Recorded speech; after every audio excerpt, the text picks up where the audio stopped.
Estamos llegando ya al final del capítulo 4 de este primer libro de Samuel. Y en nuestro programa anterior vimos cómo los israelitas habían salido a guerrear con los filisteos sin consultar con Dios por medio de Samuel. Y vimos cómo fueron vencidos, cómo perdieron la batalla, y un hombre de la tribu de Benjamín llegó a la ciudad y les dijo todo lo que había acontecido. Contó al pueblo que muchos israelitas habían sido muertos y que los hijos de Elí también habían muerto, y que el arca de Dios había sido tomada. Ahora estas malas noticias causaron un gran griterío entre el pueblo. Elí oyó el estruendo y quiso saber qué era lo que pasaba. Este mismo mensajero entonces, que había sido testigo presencial, le contó lo que había acontecido y las noticias causaron la muerte de Elí. Elí era el último de los jueces de Israel y a la vez era el sumo sacerdote. Cuando le informaron de la muerte de sus hijos, quedó traspasado de dolor. Era un padre indulgente, pero mantuvo su serenidad cuando le dijeron que sus hijos habían muerto. Elí, con todas sus fallas, era un padre triste, con una piedad sin carácter, pero tenía un interés genuino en las cosas de Dios. Cuando le dijeron que el arca había sido tomada, eso fue demasiado para Elí, y entonces cayó hacia atrás y se desnucó. Al parecer estaba sentado en una silla elevada. Era un hombre grande y gordo y probablemente sufrió un ataque cardíaco. Sea como fuere, cuando le informaron del arca, se cayó hacia atrás y se desnucó. Y esto trae a Samuel ahora a la posición de ser el vocero de Dios. Este capítulo concluye entonces con el relato del nacimiento del nieto de Elí, que ocurre casi en el mismo instante de su muerte. Leamos entonces los versículos 19 al 22, que narran el nacimiento de Icabod, cuyo nombre significa literalmente sin gloria. Leamos estos versículos. Y su nuera, la mujer de Finés, que estaba encinta, cercana al alumbramiento, oyendo el rumor que el arca de Dios había sido tomada, y muertos su suegro y su marido, se inclinó y dio a luz, porque le sobrevinieron sus dolores de repente. Y al tiempo que moría, le decían las que estaban junto a ella, no tengas temor, porque has dado a luz un hijo. Mas ella no respondió, ni se dio por entendida. Y llamó al niño Icabod, diciendo, traspasada es la gloria de Israel, por haber sido tomada el arca de Dios, y por la muerte de su suegro y de su marido. Dijo pues, traspasada es la gloria de Israel, porque ha sido tomada el arca de Dios. Y así concluye el capítulo 4 de este primer libro de Samuel. Llegamos ahora al capítulo 5. Y en este capítulo vemos que los filisteos metieron el arca en la casa de Dagón. Dagón cae y los filisteos son heridos con tumores. El arca que tomaron los filisteos fue metida en la casa de Dagón, ídolo de los filisteos. El ídolo cayó y se rompió, y esto les infunde gran temor, y así deciden entonces enviar el arca a Gat, y de allí fue pasada a Ecrón. Comencemos pues considerando el juicio de Dios a los filisteos debido al arca. Leamos los primeros 4 versículos de este capítulo 5 del primer libro de Samuel. Cuando los filisteos capturaron el arca de Dios, la llevaron desde Ebenezer a Asdod. Y tomaron los filisteos el arca de Dios, y la metieron en la casa de Dagón, y la pusieron junto a Dagón. Y cuando al siguiente día los de Asdod se levantaron de mañana, he aquí Dagón postrado en tierra delante del arca de Jehová. Y tomaron a Dagón, y lo volvieron a su lugar. Y volviéndose a levantar de mañana el siguiente día, he aquí que Dagón había caído postrado en tierra delante del arca de Jehová. Y la cabeza de Dagón y las 2 palmas de sus manos estaban cortadas sobre el umbral, habiéndole quedado a Dagón el tronco solamente. Cuando los filisteos tomaron el arca, creían que tenían en sus manos algo bueno, un valioso despojo, pero cada vez que la metían en la casa de Dagón, el ídolo se caía. Ahora queremos decirle algo que no creemos que encontrará en ningún comentario. Y es que cada vez que el arca del Señor era introducida en la casa de Dagón, el ídolo se caía, y como vemos aquí, no quedó nada sino su tronco. Creemos que eso revela que Dios es hasta cierto punto humorístico. Cuando los filisteos pasaron el arca a cualquier otro lugar donde estaba Dagón, el ídolo volvía a caerse en igual forma. Creemos que esto muestra que el Señor es humorístico en que dejó pasar esta clase de cosas porque sabía que irritaría mucho a los filisteos. Pronto se dieron cuenta que no había ningún mérito en poseer el arca. Leamos ahora los versículos 5 al 7 de este capítulo 5 del primer libro de Samuel. Por esta causa, los sacerdotes de Dagón y todos los que entran en el templo de Dagón no pisan el umbral de Dagón en Asdod hasta hoy. Y se agravó la mano de Jehová sobre los de Asdod, y los destruyó, y los hirió con tumores en Asdod y en todo su territorio. Y viendo esto los de Asdod dijeron, no quede con nosotros el arca del Dios de Israel, porque su mano es dura sobre nosotros y sobre nuestro Dios Dagón. Ahora ya no es solamente su ídolo Dagón el afectado, sino los mismos habitantes de Asdod, quienes sufren tumores dolorosos. Continuemos con los versículos 8 al 10. Convocaron, pues, a todos los príncipes de los filisteos, y les dijeron, ¿qué haremos del arca del Dios de Israel? Y ellos respondieron, pásese el arca del Dios de Israel a Gat. Y pasaron allá el arca del Dios de Israel. Y aconteció que cuando la habían pasado, la mano de Jehová estuvo contra la ciudad con gran quebrantamiento, y afligió a los hombres de aquella ciudad desde el chico hasta el grande, y se llenaron de tumores. Entonces enviaron el arca de Dios a Ecrón.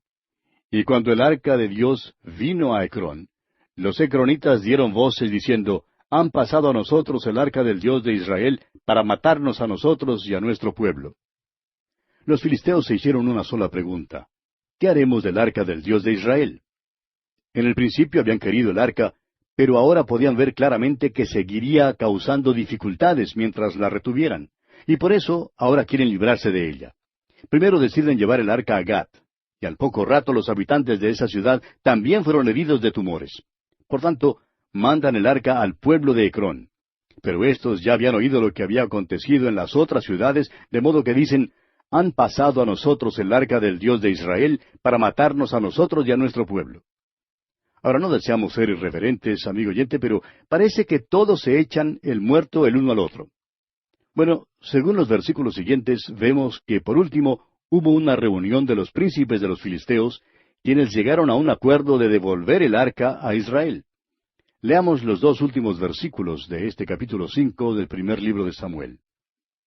Y enviaron y reunieron a todos los príncipes de los filisteos, diciendo, enviad el arca del Dios de Israel, y vuélvase a su lugar, y no nos mate a nosotros ni a nuestro pueblo, porque había consternación de muerte en toda la ciudad, y la mano de Dios se había agravado allí. Y los que no morían eran heridos de tumores, y el clamor de la ciudad subía al cielo. Y así concluye el capítulo 5 de este primer libro de Samuel. Llegamos ahora al capítulo 6. En este capítulo vemos que los filisteos deliberan en cuanto a cómo enviar de vuelta el arca a Israel. La traen en un nuevo carro con una ofrenda a Bet-Semes. El pueblo es herido con gran mortandad por haber mirado dentro del arca. En este capítulo veremos que cuando los filisteos devolvieron el arca a Israel, la metieron en un carro. Nada les pasó cuando la tomaron y la metieron en el carro. Ahora, ¿sabe por qué no? Francamente era porque no sabían lo que debía hacerse. Dios no les responsabilizó de este hecho que entre los israelitas llevaba la pena de muerte. Pero Israel sabía lo que debía de hacerse. Y por eso muchos del pueblo fueron heridos, debido a su manera de tratar el arca. Ahora, ¿qué quería decir eso?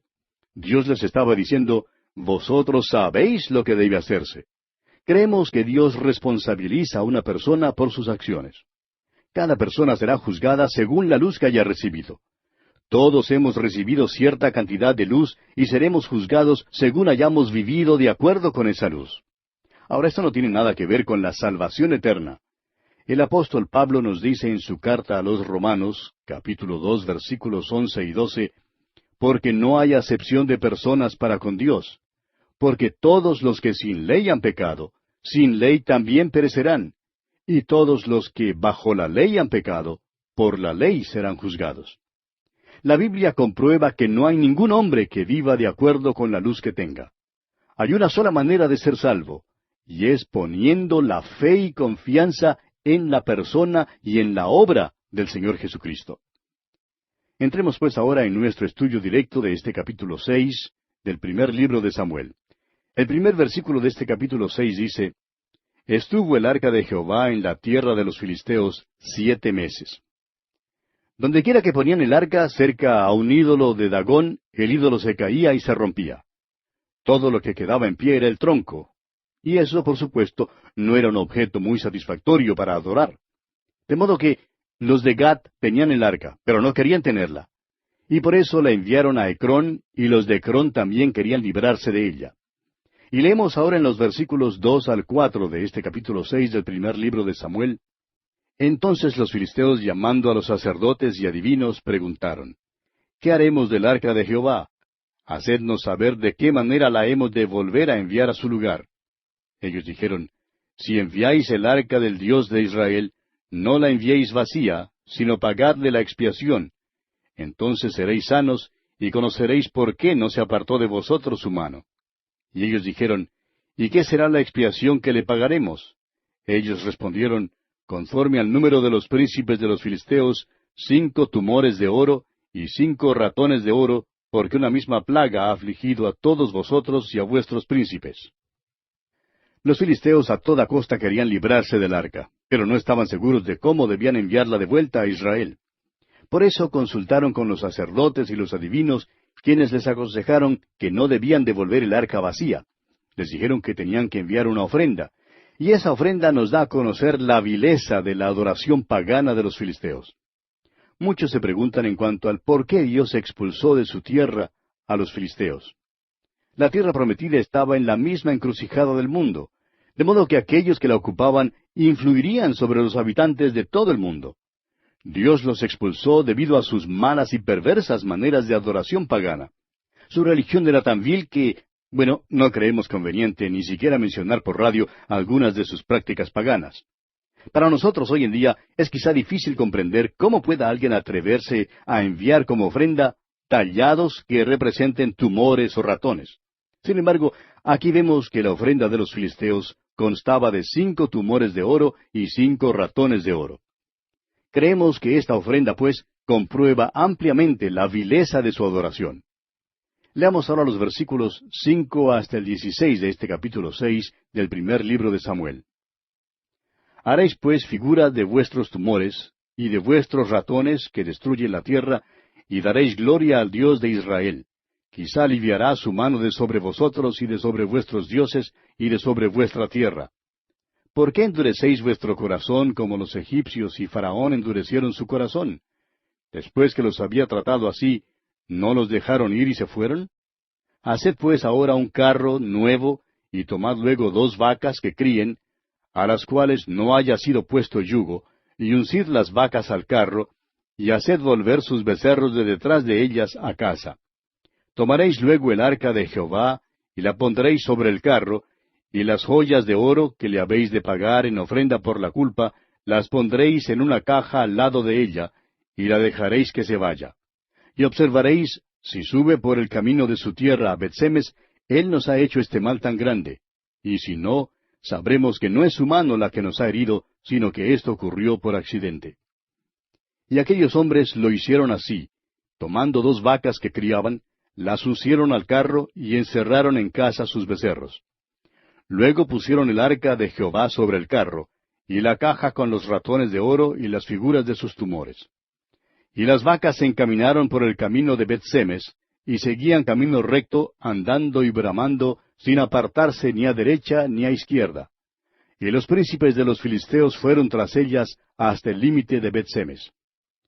Y los de Bet-Semes segaban el trigo en el valle, y alzando los ojos vieron el arca y se regocijaron cuando la vieron. Y el carro vino al campo de Josué de Bet-Semes, y paró allí donde había una gran piedra. Y ellos cortaron la madera del carro, y ofrecieron las vacas en holocausto a Jehová. Y los levitas bajaron el arca de Jehová, y la caja que estaba junto a ella, en la cual estaban las joyas de oro, y las pusieron sobre aquella gran piedra. Y los hombres de Bet-Semes sacrificaron holocaustos, y dedicaron sacrificios a Jehová en aquel día.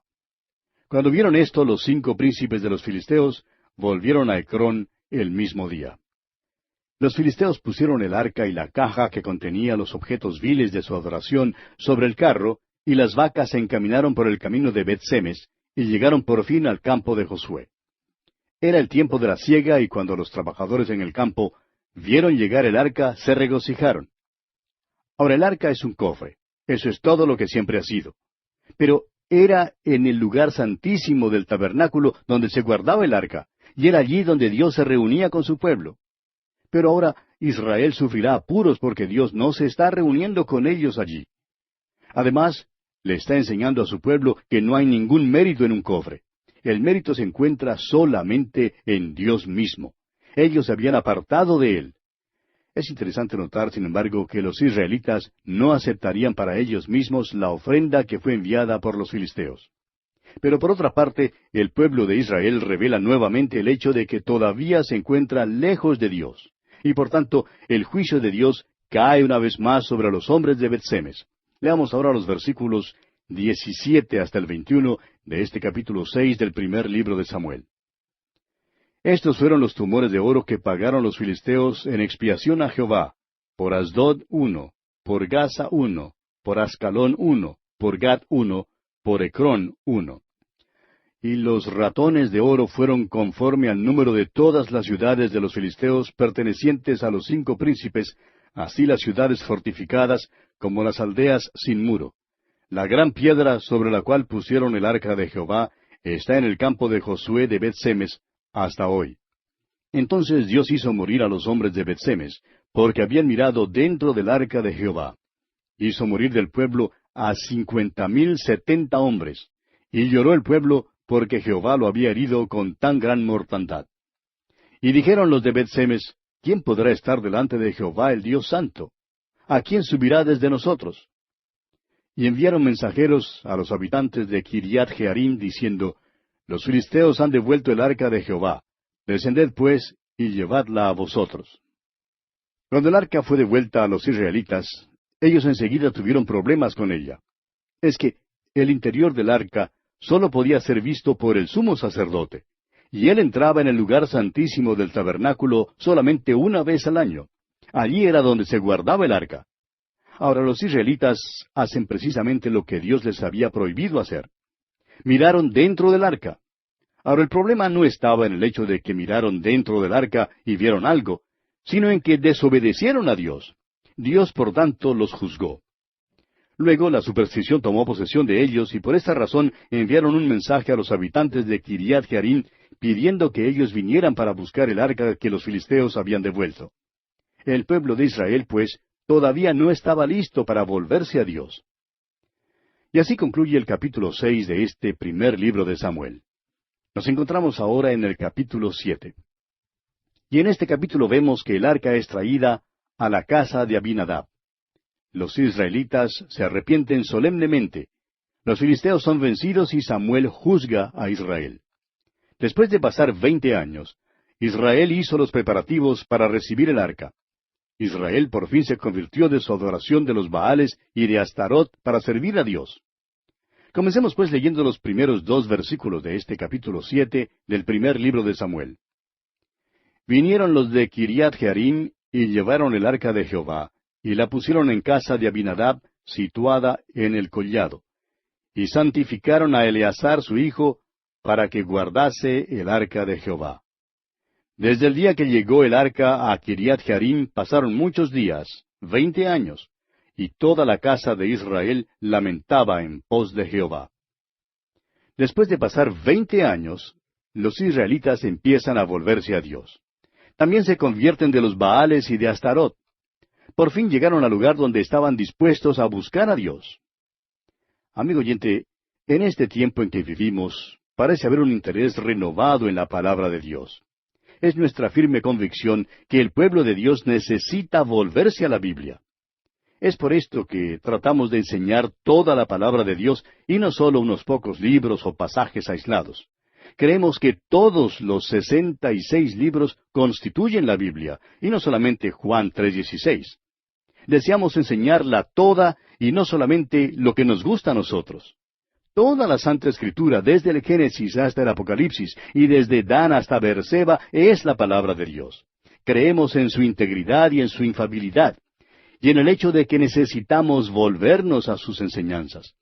Nos hemos demorado mucho en nuestro regreso a la palabra de Dios. El progreso ha sido lento. ¿Cuántos años más pasarán?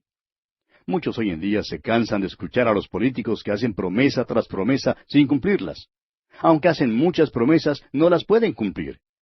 Quizá en su desesperación Los que hoy en día se encuentran alejados se volverán a Dios. Eso es lo que pasó con Israel después de pasar 20 años alejados de Él.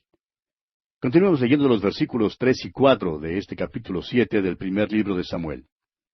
Habló Samuel a toda la casa de Israel diciendo, Si de todo vuestro corazón os volvéis a Jehová, quitad los dioses ajenos y a Astarot de entre vosotros, y preparad vuestro corazón a Jehová, y sólo a Él servid, y os librará de la mano de los filisteos.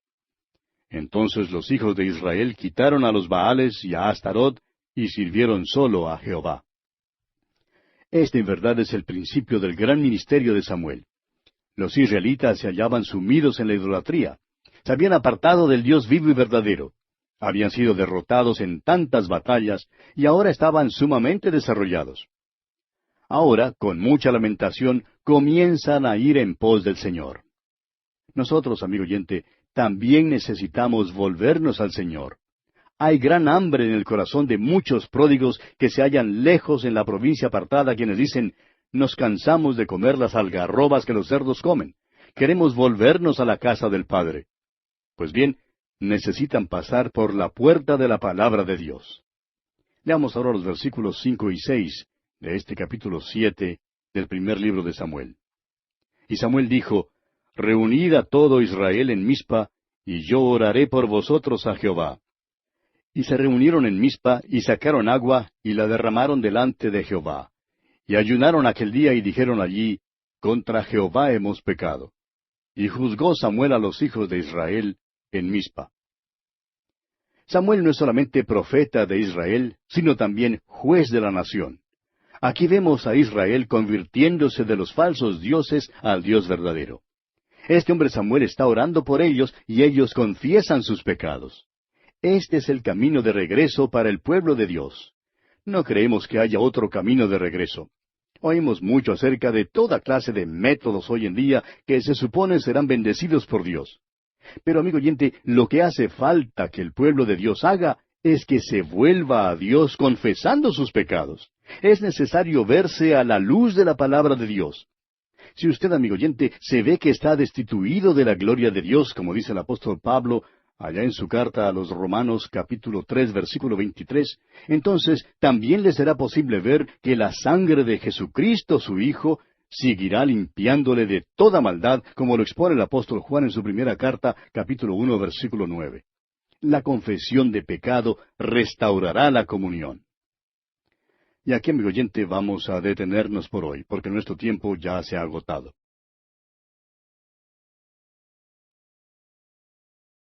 Continuando con nuestro estudio en el capítulo 7 de este primer libro de Samuel, vamos a considerar hoy la victoria de los israelitas en Ebenezer. Leamos los versículos 7 hasta el 11 de este capítulo 7 del primer libro de Samuel. Cuando oyeron los filisteos que los hijos de Israel estaban reunidos en Mizpa, subieron los príncipes de los filisteos contra Israel, y al oír esto los hijos de Israel tuvieron temor de los filisteos. Entonces dijeron los hijos de Israel a Samuel, No ceses de clamar por nosotros a Jehová nuestro Dios, para que nos guarde de la mano de los filisteos. Y Samuel tomó un cordero de leche, y lo sacrificó entero en holocausto a Jehová. Y clamó Samuel a Jehová por Israel, y Jehová le oyó. Y aconteció que mientras Samuel sacrificaba el holocausto, los filisteos llegaron para pelear con los hijos de Israel. Mas Jehová tronó aquel día con gran estruendo sobre los filisteos, y los atemorizó, y fueron vencidos delante de Israel. Y saliendo los hijos de Israel de Mizpa, siguieron a los filisteos, hiriéndolos hasta abajo de Bet-car. Aquí Dios le dio la victoria a Israel, y es la primera victoria que ha ganado en mucho tiempo. Además, esta es una victoria de gran importancia estratégica para Israel. Antes de esta batalla, los israelitas habían caído en idolatría y eran muy rebeldes. Cuando empezaron a volverse a Dios, Samuel les exigió una confesión de sus pecados y una promesa de volverse a Dios. Ahora, cuando hicieron esto, el resultado fue una victoria completa sobre los filisteos. Leamos ahora el versículo 12. Tomó luego Samuel una piedra y la puso entre Mizpa y Sen, y le puso por nombre Ebenezer, diciendo, Hasta aquí nos ayudó Jehová. El nombre Ebenezer significa hasta aquí nos ayudó Jehová. La piedra en este versículo era una piedra de ayuda, era también una piedra de memoria, miraba hacia atrás al pasado. Era también una piedra de reconocimiento, una piedra para el presente. Y por otra parte, era una piedra de revelación y una piedra para el futuro. Por cierto, esta era una piedra muy interesante. Esta piedra se llamaba Dios nos ha ayudado. Nuestra costumbre es reflexionar sobre el pasado. Recuerde usted lo que el Señor habló por medio del apóstol Pablo en su carta a los Filipenses, allá en el capítulo 1 de esa carta, versículo 6. Estando persuadido de esto, que el que comenzó en vosotros la buena obra, la perfeccionará hasta el día de Jesucristo. Amigo oyente, ¿le ha traído Dios a usted hasta aquí? ¿Le está guiando hoy? ¿Le ha ayudado hasta aquí? Si Él le ha guiado y ayudado, entonces usted puede decir, hasta aquí me ayudó Jehová. Y confiar sin lugar a dudas que Él continuará ayudándole. Alguien ha dicho que la memoria toca sobre el teclado del pasado y que uno puede recorrer sus pasos hacia el pasado. Dios nos ha dado memorias para que podamos tener rosas en el invierno. La memoria toca sobre el teclado del pasado y cuando lo toca estamos seguros de que podemos decir, hasta aquí nos ayudó Jehová. Josué, por ejemplo, pudo decir allá en el capítulo 24 de su libro, versículo 15, pero yo y mi casa serviremos a Jehová. David también pudo decir allá en el Salmo 107, versículos 1 y 2, alabad a Jehová, porque Él es bueno, porque para siempre es su misericordia. Díganlo los redimidos de Jehová, los que ha redimido del poder del enemigo. Yo personalmente quiero decir que el Señor es bueno, amigo oyente. Él es quien nos ha ayudado y el que nos ayudará siempre. Hace tiempo un comerciante lo dijo de esta manera. ¿Sabe que el uso del tiempo puede ser semejante a la terminología bancaria? Ayer es un cheque ya cancelado. Mañana es una nota de crédito. Pero hoy es dinero en efectivo. Úselo sabiamente. Samuel, pues, levantó una piedra de reconocimiento. Amigo oyente, ¿reconoce usted a Dios en su vida? Eso es lo que quiso decir Samuel con esa piedra de Ebenezer. Esa piedra era además una piedra de revelación. No solamente significaba hasta aquí, sino también de aquí en adelante. El salmista David dijo, Jehová es mi pastor, nada me faltará. Él miró al futuro. Una vez alguien dijo, tengo interés en el futuro porque espero pasar el resto de mi vida allí, y quiero estar razonablemente seguro de cómo será. Jehová es mi pastor, dijo David, nada me faltará. Y el apóstol Pablo en su carta a los Romanos capítulo 8 versículo 28 dice, y sabemos que a los que aman a Dios, todas las cosas les ayudan a bien, esto es, a los que conforme a su propósito son llamados. El doctor Torrey siempre decía que este versículo aquí en Romanos capítulo 8 versículo 28 era una almohada suave para el corazón cansado. Todos necesitamos una piedra de Ebenezer. Esperamos, amigo oyente, que usted tenga una en su vida. Leamos ahora los versículos 13 y 14 de este capítulo 7 del primer libro de Samuel. Así fueron sometidos los filisteos, y no volvieron más a entrar en el territorio de Israel. Y la mano de Jehová estuvo contra los filisteos todos los días de Samuel. Y fueron restituidas a los hijos de Israel las ciudades que los filisteos habían tomado a los israelitas, desde Crón hasta Gat. E Israel libró su territorio de mano de los filisteos.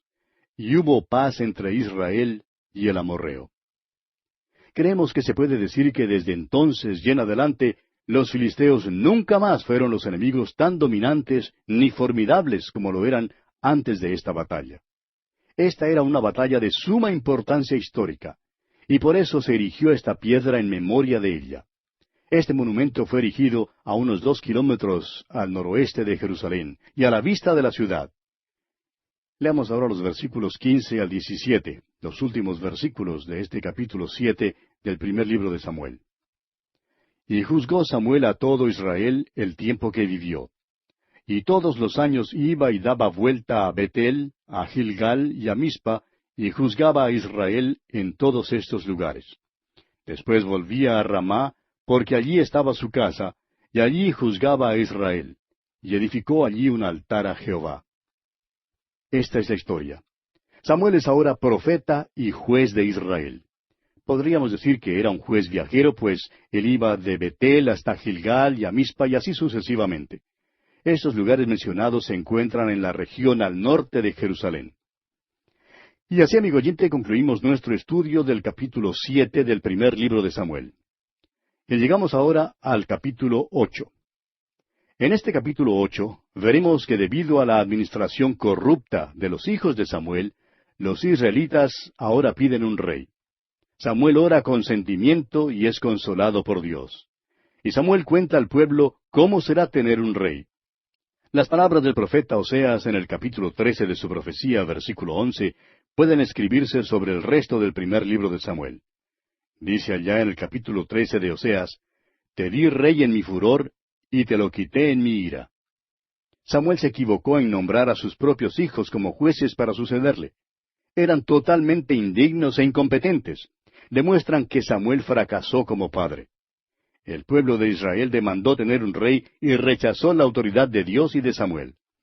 Y las naciones en sus alrededores influyeron más y más sobre Israel. Comencemos pues considerando el rechazo de Israel hacia Dios y su demanda por un rey. Samuel era un gran juez y un hombre de Dios. Se crió en el tabernáculo donde vio la mala conducta de los hijos de Elí y cómo Dios los juzgó. Sin embargo, fíjese usted en lo que hace Samuel. Leamos el primer versículo de este capítulo 8 del primer libro de Samuel. Aconteció que habiendo Samuel envejecido, puso a sus hijos por jueces sobre Israel. Samuel nombró a sus hijos como jueces para sucederle a él, a pesar de que eran indignos e incompetentes para el oficio. Esta fue una gran equivocación de Samuel. Es verdad que él era un gran juez, un maravilloso profeta y un gran hombre de Dios. Desafortunadamente, fracasó como padre, en la misma manera como Elí había fracasado antes. Leamos ahora los versículos 2 y 3. Y el nombre de su hijo primogénito fue Joel, y el nombre del segundo Abías, y eran jueces en Beer-seba. Pero no anduvieron los hijos por los caminos de su padre, antes se volvieron tras la avaricia, dejándose sobornar y pervirtiendo el derecho. Estos eran los hijos de Samuel. Eran totalmente malos. Es extraño, ¿no le parece? Hoy en día vemos también la misma cosa. Muchos pastores preguntan, ¿por qué es que puede haber una familia muy cristiana en la iglesia y sin embargo su hijo o su hija se convierte en un joven inmoral o que usa drogas? Muchas veces no hay ninguna explicación que podamos dar en cuanto a esto. Pues bien, Samuel era un gran hombre, un hombre de Dios. Y mire lo que hicieron sus hijos. Continuemos ahora con los versículos 4 y 5 de este capítulo 8 del primer libro de Samuel. Entonces todos los ancianos de Israel se juntaron y vinieron a Ramá para ver a Samuel, y le dijeron, He aquí tú has envejecido, y tus hijos no andan en tus caminos. Por tanto, constitúyenos ahora un rey que nos juzgue, como tienen todas las naciones. Los israelitas se cansaron de los caminos de los hijos de Samuel, de modo que pidieron entonces un rey. Querían ser como las naciones en su derredor. Y había una razón para su petición. Las naciones en su derredor influyeron sobre ellos. Y demandaron tener un rey, y así rechazaron entonces la autoridad de Dios y de Samuel. Prosigamos ahora con los versículos 6 hasta el 9 de este capítulo 8 del primer libro de Samuel. Pero no agradó a Samuel esta palabra que dijeron, Danos un rey que nos juzgue. Y Samuel oró a Jehová. Y dijo Jehová a Samuel, Oye la voz del pueblo en todo lo que te digan, porque no te han desechado a ti, sino a mí me han desechado, para que no reine sobre ellos. Conforme a todas las obras que han hecho desde el día que los saqué de Egipto hasta hoy, dejándome a mí y sirviendo a dioses ajenos, así hacen también contigo.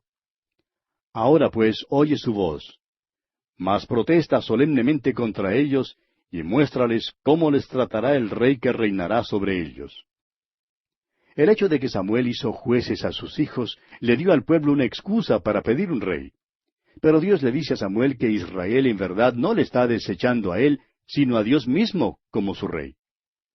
Entonces Samuel amonesta a Israel acerca de cómo será el tener un rey. Avancemos con los versículos 10 hasta el 18. Y refirió Samuel todas las palabras de Jehová al pueblo que le había pedido rey. Dijo pues, Así hará el rey que reinará sobre vosotros. Tomará vuestros hijos y los pondrá en sus carros y en su gente de a caballo, para que corran delante de su carro. Y nombrará para sí jefes de miles y jefes de cincuentenas, los pondrá asimismo a que aren sus campos y sieguen sus mieses, y a que hagan sus armas de guerra y los pertrechos de sus carros.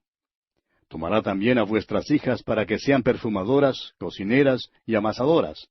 Asimismo tomará lo mejor de vuestras tierras, de vuestras viñas y de vuestros olivares, y los dará a sus siervos. Diezmará vuestro grano y vuestras viñas, para dar a sus oficiales y a sus siervos. Tomará vuestros siervos y vuestras siervas, vuestros mejores jóvenes y vuestros asnos, y con ellos hará sus obras. Diezmará también vuestros rebaños, y seréis sus siervos. Y clamaréis aquel día a causa de vuestro rey que os habréis elegido, mas Jehová no os responderá en aquel día. Samuel les dijo que un rey reinaría sobre ellos, pero que tomaría a sus hijos para que sirvieran de soldados, tomaría a sus hijas para que sirvieran de cocineras, y a sus siervos, y que tomaría parte de sus campos, sus viñas, sus olivares y sus animales para él mismo. Les dijo que eventualmente clamarían aquel día, pero que el Señor no les respondería. Y veamos lo que hace el pueblo aquí en los versículos 19 al 22. Pero el pueblo no quiso oír la voz de Samuel y dijo, no, sino que habrá rey sobre nosotros. Y nosotros seremos también como todas las naciones, y nuestro rey nos gobernará, y saldrá delante de nosotros, y hará nuestras guerras. Y oyó Samuel todas las palabras del pueblo, y las refirió en oídos de Jehová. Y Jehová dijo a Samuel, oye su voz, y pon rey sobre ellos. Entonces dijo Samuel a los varones de Israel, idos cada uno a vuestra ciudad. Los hijos de Israel cumplirán su deseo. Dios les dará un rey. Lo que era cierto en los tiempos de Moisés, todavía era cierto en aquel entonces. Leemos allá en el Salmo 106, versículos 13 al 15, bien pronto olvidaron sus obras, no esperaron su consejo, se entregaron a un deseo desordenado en el desierto y tentaron a Dios en la soledad. Y Él les dio lo que pidieron, mas envió mortandad sobre ellos. Amigo oyente, Dios les dio un rey a los israelitas, pero envió mortandad sobre ellos. Y así concluimos nuestro estudio de este capítulo 8 del primer libro de Samuel. Llegamos ahora al capítulo 9. Y en este capítulo vemos que Saúl, no pudiendo hallar las asnas de su padre, viene a Samuel. Y Samuel festeja a Saúl. El capítulo 9 del primer libro de Samuel principia la segunda sección mayor de este libro. La primera sección era acerca de Samuel, pero ahora el énfasis cambia y cae sobre Saúl. Él es uno de aquellos individuos extraños con los cuales a veces nos encontramos en la palabra de Dios. Era un hombre extraño que parecía pasar de la oscuridad a la luz, y luego de la luz otra vez a la oscuridad.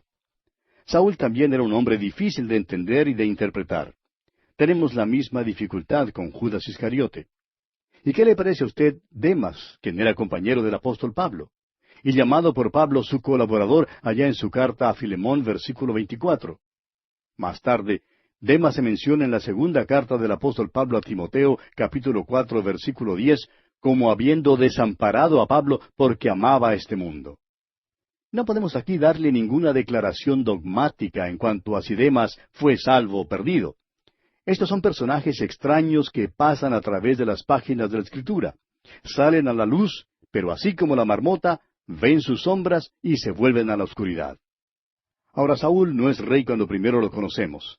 El hecho es que no creemos que jamás fue un verdadero rey, aunque lucía muy bien como rey. Leamos, pues, el primer versículo de este capítulo 9 del primer libro de Samuel. Había un varón de Benjamín, hombre valeroso, el cual se llamaba Cis, hijo de Abiel, hijo de Seror, hijo de Becorat, hijo de Afía, hijo de un benjamita. Cis era el padre de Saúl y pertenecía a la tribu de Benjamín. Usted recordará que Benjamín era el hijo favorito de Jacob después que perdió a José. Durante el tiempo de hambre, los hermanos de Benjamín no podían regresar a Egipto para buscar provisiones a menos que llevaran a Benjamín. Jacob no quería que sus hijos llevaran al muchacho. Dijo que si lo llevaban, harían descender sus canas con dolor al Seol. Ahora, cuando Benjamín nació, su madre murió. Y aquí tiene usted el relato que se encuentra en el libro de Génesis, capítulo 35, versículos 17 y 18. Escuche usted. Y aconteció, como había trabajo en su parto, que le dijo a la partera, no temas, que también tendrás este hijo. Y aconteció al salírsele el alma, pues murió, llamó su nombre Benoni, mas su padre lo llamó Benjamín. Ahora, Benoni significa hijo de mi tristeza. Y Jacob no quiso llamarlo por ese nombre. Necesitaba a alguien sobre quien apoyarse. Cuando Jacob vio a aquel pequeñito, su parecer debe haberle recordado a su esposa, porque él dijo, lo llamaré Benjamín. Será hijo de la mano derecha. Y así era. Benjamín siempre parecía ser la tribu favorita, y encontramos a esta tribu bajo la sombra de Judá cuando entraron en la tierra prometida. Volviendo ahora al capítulo 9 de este primer libro de Samuel, leemos en el versículo 2, y tenía él un hijo que se llamaba Saúl, joven y hermoso. Entre los hijos de Israel no había otro más hermoso que él. De hombros arriba sobrepasaba a cualquiera del pueblo. Este muchacho Saúl era buen mozo. Físicamente se veía como un rey, pero era simplemente lo que pudiéramos llamar una fachada. Era un actor que desempeñaba un papel. No era un rey de corazón. El pueblo, sin embargo, eligió su rey según su apariencia exterior y no según su carácter. Es esta apariencia exterior la que pone en una posición tan peligrosa a muchas naciones hoy en día. El enemigo más peligroso que tenemos es la televisión. El hombre que por fin manda en el país, en muchos casos, es el hombre que tiene una buena apariencia en la pantalla de la televisión. ¿Por qué? Porque elegimos a los hombres según cómo se ven y según su modo de hablar y no según su carácter. Si solo tuviéramos un rayo X espiritual en lugar de la televisión para poder ver el verdadero carácter de los hombres, entonces nuestra manera de pensar y de elegir sería diferente. Los hijos de Israel quisieron tener un rey y Saúl les agradó. Era buen mozo, era alto, se veía bien. No había otro más buen mozo que él en toda la nación. Era estrella de la pantalla de la televisión y del cine. El problema era que no tenía corazón. Y leemos en los versículos 3 hasta el 5 de este capítulo 9 del primer libro de Samuel, y se habían perdido las asnas de Cis, padre de Saúl, por lo que dijo Cis a Saúl su hijo, toma ahora contigo a alguno de los criados, y levántate y ve a buscar las asnas. Y él pasó el monte de Efraín, y de allí a la tierra de Salisa, y no las hallaron. Pasaron luego por la tierra de Saalim, y tampoco. Después pasaron por la tierra de Benjamín, y no las encontraron. Cuando vinieron a la tierra de Suf, Saúl dijo a su criado que tenía consigo, ven, volvámonos, porque quizá mi padre, abandonada la preocupación por las asnas, estará acongojado por nosotros. Saúl y su siervo habían buscado por todas partes las asnas de su padre y no las pudieron encontrar. Por fin Saúl dijo, vámonos a casa porque nos perderemos también y luego tendrán que mandar a alguien para que nos busque a nosotros. Y leemos en los versículos 6 al 13, él le respondió, he aquí ahora hay en esta ciudad un varón de Dios, que es hombre insigne, todo lo que él dice acontece sin falta. Vamos pues allá, quizás nos dará algún indicio acerca del objeto por el cual emprendimos nuestro camino. Respondió Saúl a su criado, vamos ahora. Pero, ¿qué llevaremos al varón? Porque el pan de nuestras alforjas se ha acabado, y no tenemos qué ofrecerle al varón de Dios. ¿Qué tenemos? Entonces volvió el criado a responder a Saúl diciendo, he aquí se halla en mi mano la cuarta parte de un siclo de plata. Esto daré al varón de Dios para que nos declare nuestro camino. Antiguamente en Israel, cualquiera que iba a consultar a Dios decía así, venid y vamos al vidente, porque al que hoy se llama profeta, entonces se le llamaba vidente. Dijo entonces Saúl a su criado, dices bien, anda, vamos. Y fueron a la ciudad donde estaba el varón de Dios. Y cuando subían por la cuesta de la ciudad, hallaron unas doncellas que salían por agua, a las cuales dijeron, ¿está en este lugar el vidente? Ellas, respondiendo, les dijeron, sí, helo allí delante de ti. Date prisa, pues, porque hoy ha venido a la ciudad en atención a que el pueblo tiene hoy un sacrificio en el lugar alto. Cuando entréis en la ciudad, le encontraréis luego antes que suba al lugar alto a comer, pues el pueblo no comerá hasta que él haya llegado. Por cuanto él es el que bendice el sacrificio. Después de esto comen los convidados. Subid pues ahora, porque ahora le hallaréis. Esta porción de las Escrituras es una notita que el Espíritu de Dios ha insertado aquí para ayudarnos. Hay aquí un cambio de nombres. Los hombres que negociaban en la nigromancia y el espiritismo eran conocidos como videntes. Y Dios quería tener un nombre diferente para el hombre que él escogiera a su servicio, y por tanto es llamado profeta. Este en verdad hace que Samuel sea el primero de los profetas. Aunque a Moisés lo llamaban profeta, Samuel es en realidad el primero de la orden de profetas. Leamos ahora los versículos 14 y 15 de este capítulo 9 del primer libro de Samuel. Ellos entonces subieron a la ciudad, y cuando estuvieron en medio de ella, he aquí Samuel venía hacia ellos para subir al lugar alto. Y un día antes que Saúl viniese, Jehová había revelado al oído de Samuel diciendo, Ahora lo que yo oigo al oído y comprendo son palabras.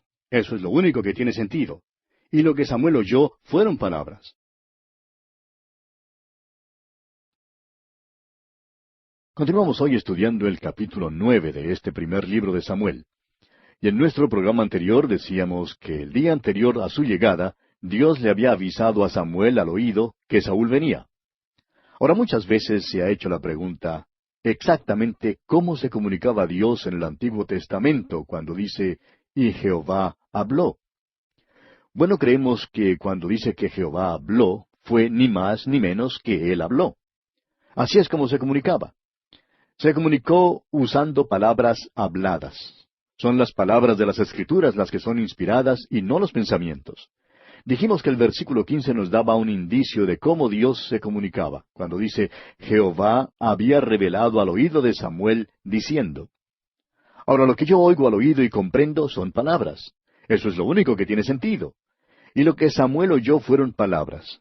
Dios pues se reveló al oído de Samuel, diciendo aquí en el versículo 16 de este capítulo 9 del primer libro de Samuel, Mañana, a esta misma hora, yo enviaré a ti un varón de la tierra de Benjamín, al cual ungirás por príncipe sobre mi pueblo Israel, y salvará a mi pueblo de mano de los filisteos, porque yo he mirado a mi pueblo, por cuanto su clamor ha llegado hasta mí.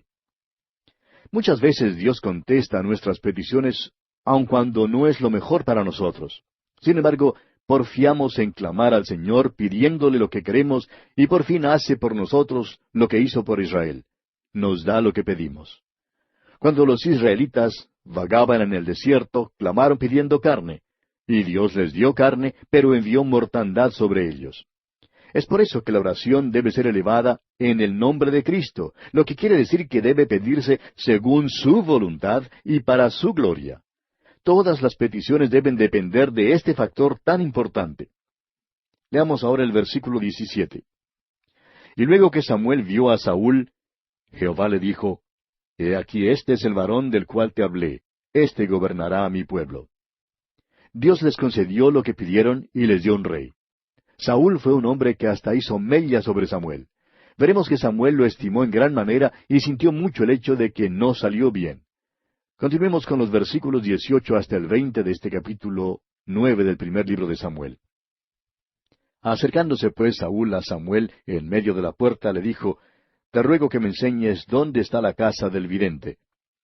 Y Samuel respondió a Saúl diciendo, Yo soy el vidente, sube delante de mí al lugar alto, y come hoy conmigo, y por la mañana te despacharé y te descubriré todo lo que está en tu corazón. Y de las asnas que se te perdieron hace ya 3 días, pierde cuidado de ellas, porque se han hallado. Mas ¿para quién es todo lo que hay de codiciable en Israel, sino para ti y para toda la casa de tu padre? Saúl en verdad no era la selección de Dios, era la selección del pueblo. Al pasar Saúl entre el pueblo, vieron que era alto, buen mozo y que tenía traza de rey. Cuando pidieron un rey, Dios les dio su petición. Ya tenían escogido al que querían como rey, o sea, a Saúl. Prosigamos con el versículo 21. Saúl respondió y dijo, ¿No soy yo hijo de Benjamín, de la más pequeña de las tribus de Israel? ¿Y mi familia no es la más pequeña de todas las familias de la tribu de Benjamín? ¿Por qué, pues, me has dicho cosa semejante? Aquí en este versículo, Saúl nos hace recordar de Gedeón. Parece muy humilde. Usted recordará que allá en el capítulo 6 del libro de los Jueces, versículo 15, Gedeón había dicho, Ah, Señor mío, ¿con qué salvaré yo a Israel? He aquí que mi familia es pobre en Manasés, y yo el menor en la casa de mi padre. Gedeón de veras decía la verdad. Era cobarde y tenía mucho miedo. Ahora, los israelitas estaban en estado de guerra cuando Gedeón fue llamado, pero no había ningún estado de guerra cuando los israelitas querían que Saúl fuera su rey. Él no tenía, pues, ningún motivo por el cual temer. Había estado buscando las asnas de su padre, las cuales ya habían sido encontradas. Su misión se había cumplido. El punto que deseamos recalcar aquí es que no había ningún motivo para dar un discurso como el que dio Saúl. Personalmente creemos que su humildad era falsa.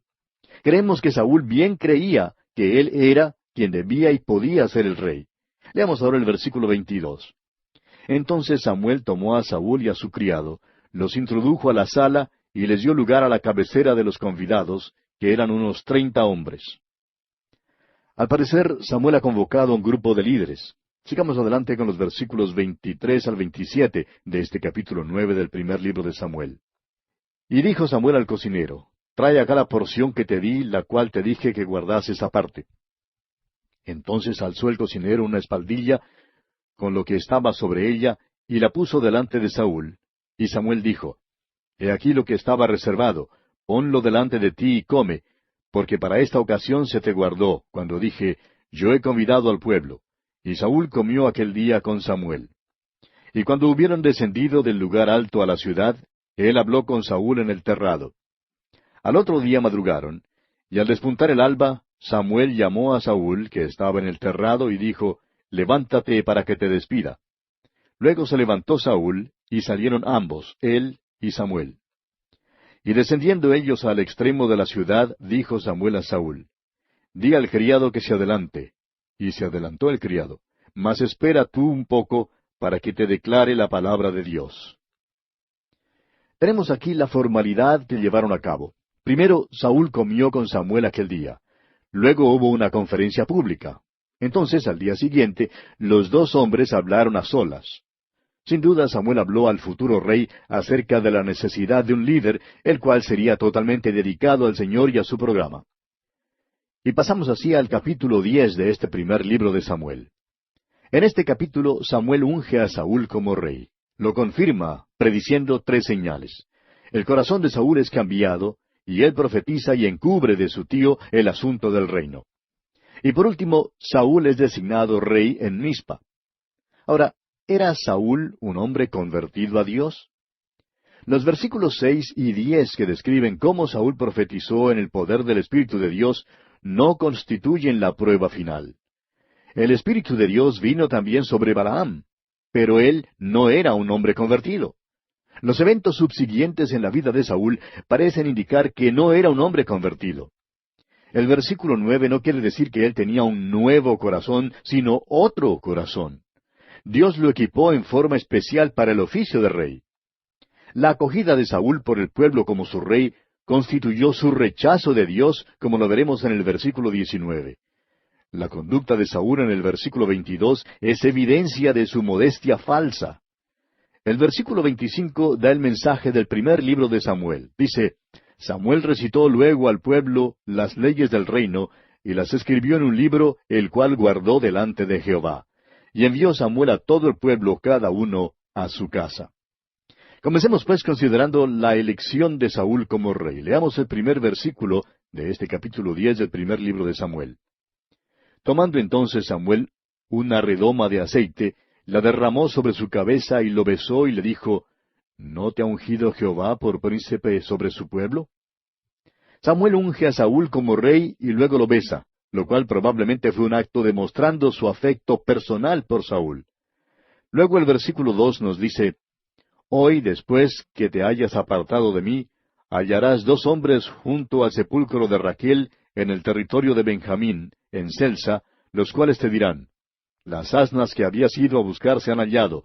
Tu padre ha dejado ya de inquietarse por las asnas y está afligido por vosotros, diciendo, ¿qué haré acerca de mi hijo? En cuanto a sí se refiere, su hijo Saúl está perdido. Pero Saúl está ocupándose de un asunto que para él es más importante. Samuel le ha ungido como rey cerca del sepulcro de Raquel que está en Belén. Luego predice una serie de cosas que se cumplieron en ese mismo día. Continuemos ahora leyendo los versículos 3 hasta el 6 de este capítulo 10 del primer libro de Samuel. Y luego que de allí sigas más adelante, y llegues a la encina de Tabor, te saldrán al encuentro 3 hombres que suben a Dios en Betel, llevando unos 3 cabritos, otro 3 tortas de pan, y el tercero una vasija de vino, los cuales, luego que te hayan saludado, te darán 2 panes, los que tomarás de manos de ellos. Después de esto llegarás al collado de Dios donde está la guarnición de los filisteos. Y cuando entres allá en la ciudad encontrarás una compañía de profetas que descienden del lugar alto, y delante de ellos salterio, pandero, flauta y arpa, y ellos profetizando. Entonces el Espíritu de Jehová vendrá sobre ti con poder, y profetizarás con ellos, y serás mudado en otro hombre. El versículo 6, como ya dijimos, no constituye ninguna prueba final de que Saúl se hubiera convertido. Creemos que Saúl nunca se convirtió. Es posible que parezcamos muy contrarios a Saúl, pero vamos a decirle por qué, amigo oyente. No nos estamos basando en el material que ya hemos estudiado en cuanto a él, sino en el que viene, lo cual nos hace creer que Saúl no era un hombre genuinamente convertido. Ahora alguien dirá, pero el Espíritu de Dios vino sobre Saúl y fue un hombre cambiado. Bueno, la Escritura no dice que llegó a ser un hombre nuevo. Después de todo, ¿no vino el Espíritu Santo también sobre Balaam? Y él no se había convertido. ¿Y qué le parece el caso de Judas? Cristo envió a sus 12 discípulos y se nos dice que todos hicieron milagros. Ahora, ¿hizo milagros Judas? Claro que sí. Pero no creemos que sean muchos los que aleguen que Judas fuera convertido. De modo que vamos a dejar de hacer una decisión definitiva en cuanto a Saúl, aunque parezca que ya hemos hecho la nuestra. Pero sigamos con la lectura de este pasaje. Leamos los versículos 7 hasta el 9 de este capítulo 10 del primer libro de Samuel. Y cuando te hayan sucedido estas señales, haz lo que te viniere a la mano, porque Dios está contigo. Luego bajarás delante de mí a Gilgal. Entonces descenderé yo a ti para ofrecer holocaustos y sacrificar ofrendas de paz. Espera 7 días hasta que yo venga a ti y te enseñe lo que has de hacer. Aconteció luego que al volver él la espalda para apartarse de Samuel, le mudó Dios su corazón. Y todas estas señales acontecieron en aquel día. Cuando Saúl se despidió de Samuel, volvió la espalda y se apartó. Creemos que Samuel le vio alejarse y pensó, pero ese sí que es un buen tipo. Pero amigo oyente, aún un profeta puede equivocarse. Natán, por ejemplo, se equivocó cuando aconsejó a David que edificara una casa para Dios. Dios tuvo que intervenir. Aquí creemos que Samuel se equivocó en cuanto a Saúl. Sin embargo, al ver alejarse a Saúl pensaba que era un gran hombre, fuerte y buen mozo. Desafortunadamente, Saúl no era rey de corazón, solo lo era de apariencias exteriores. Prosigamos leyendo los versículos 10 hasta el 13 de este capítulo 10 del primer libro de Samuel. Y cuando llegaron allá al collado, he aquí la compañía de los profetas que venía a encontrarse con él, y el Espíritu de Dios vino sobre él con poder, y profetizó entre ellos. Y aconteció que cuando todos los que le conocían antes vieron que profetizaba con los profetas, el pueblo decía el uno al otro, ¿qué le ha sucedido al hijo de Cis? ¿Saúl también entre los profetas? Y alguno de allí respondió diciendo, ¿y quién es el padre de ellos? Por esta causa se hizo proverbio, ¿también Saúl entre los profetas? Y cesó de profetizar, y llegó al lugar alto. El Espíritu de Dios vino sobre Saúl, y él profetizó. Todos los que le habían conocido antes sabían que algo le había pasado. Y se preguntaron, ¿también Saúl entre los profetas? Es que Dios le está dando otra oportunidad a Saúl. Dios nunca le negó nada, y sin embargo, al fin fracasó. Continuemos con los versículos 14 al 19 de este capítulo 10 del primer libro de Samuel. Un tío de Saúl dijo a él y a su criado, ¿a dónde fuisteis? Y él respondió, a buscar las asnas. Y como vimos que no parecían, fuimos a Samuel. Dijo el tío de Saúl, yo te ruego me declares qué os dijo Samuel. Y Saúl respondió a su tío, nos declaró expresamente que las asnas habían sido halladas, mas del asunto del reino de que Samuel le había hablado, no le descubrió nada. Después Samuel convocó al pueblo delante de Jehová en Mizpa, y dijo a los hijos de Israel, así ha dicho Jehová el Dios de Israel, yo saqué a Israel de Egipto, y os libré de mano de los egipcios, y de mano de todos los reinos que os afligieron. Pero vosotros habéis desechado hoy a vuestro Dios, que os guarda de todas vuestras aflicciones y angustias, y habéis dicho, no, sino pon rey sobre nosotros.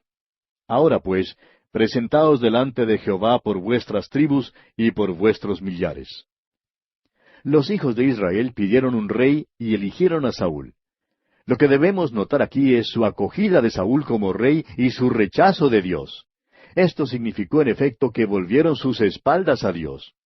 Veamos ahora cómo es escogido públicamente el primer rey de Israel. Leamos los versículos 20 al 22. Y haciendo Samuel que se acercasen todas las tribus de Israel, fue tomada la tribu de Benjamín.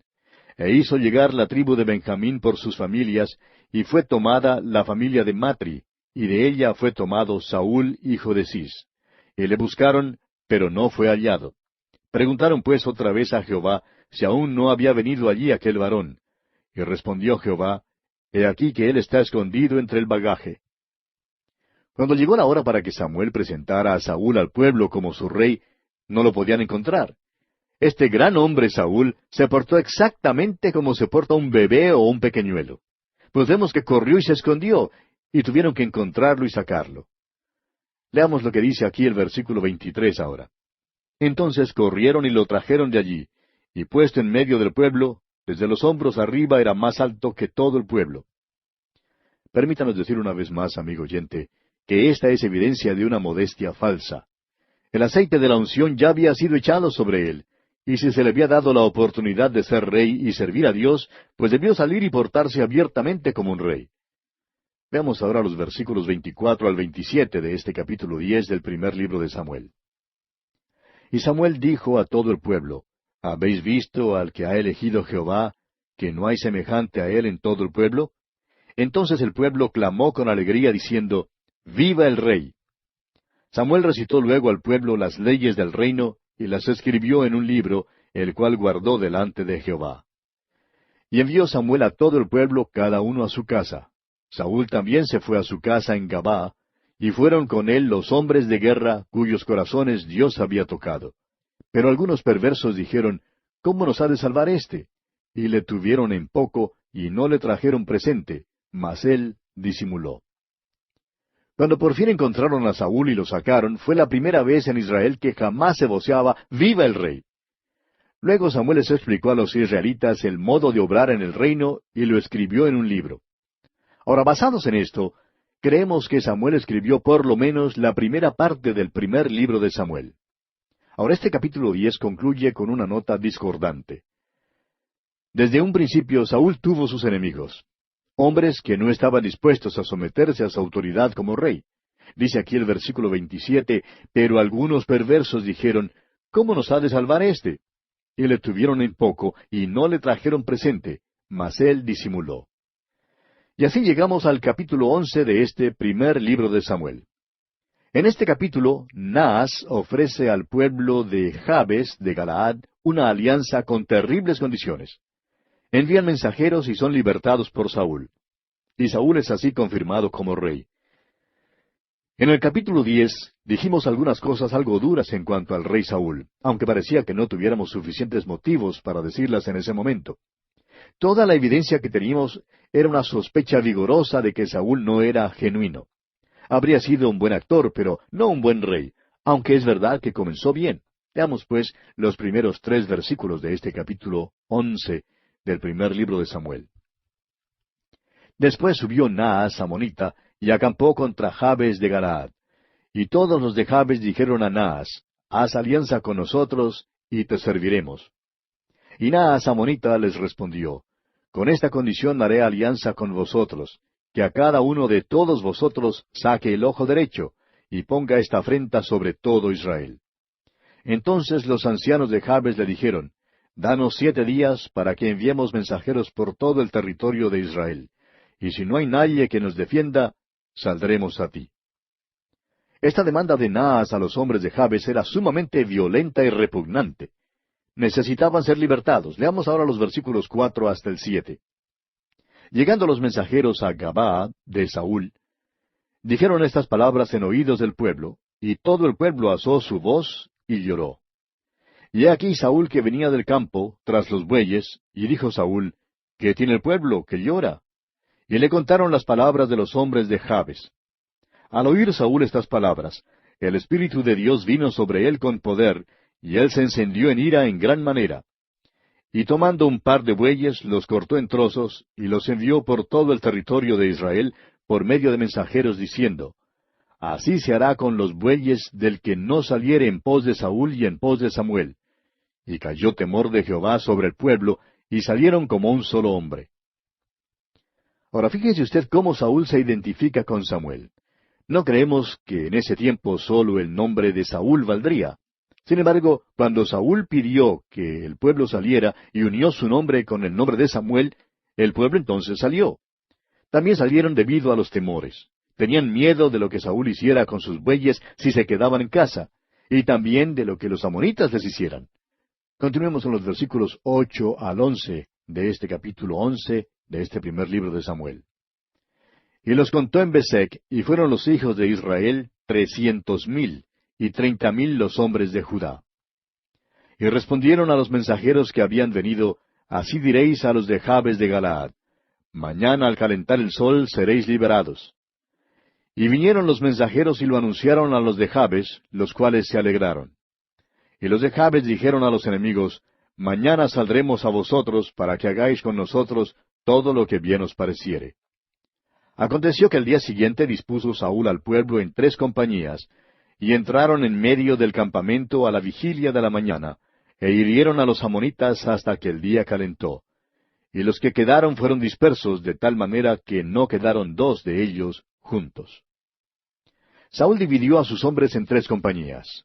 Luego los israelitas atacaron a los amonitas y los mataron, y los dispersaron tanto que ni 2 de ellos quedaron juntos. Cada amonita que quedó tuvo que huir solo. Y el versículo 12 dice, El pueblo entonces dijo a Samuel, ¿Quiénes son los que decían, ¿Ha de reinar Saúl sobre nosotros? Dadnos esos hombres, y los mataremos. Al finalizar el capítulo anterior vimos que algunos de los israelitas se oponían a la idea de tener a Saúl como rey. Samuel ignoró esa oposición hasta cuando la nación estuviese unida a favor de Saúl. Ahora vemos que la habilidad con que Saúl dirigió la batalla contra los amonitas se encargó de la oposición. Y los versículos finales de este capítulo 11 del primer libro de Samuel, versículos 13 hasta el 15, dicen, Y Saúl dijo, No morirá hoy ninguno, porque hoy Jehová ha dado salvación en Israel. Mas Samuel dijo al pueblo, Venid, vamos a Gilgal, para que renovemos allí el reino. Y fue todo el pueblo a Gilgal, e invistieron allí a Saúl por rey delante de Jehová en Gilgal. Y sacrificaron allí ofrendas de paz delante de Jehová. Y se alegraron mucho allí Saúl y todos los de Israel. Ahora sí, todo Israel acepta a Saúl como su rey. Saúl, pues, comienza muy bien. Y así concluye este capítulo 11 del primer libro de Samuel. Y vamos a detenernos aquí, amigo oyente, porque nuestro tiempo ha llegado a su fin por el día de hoy.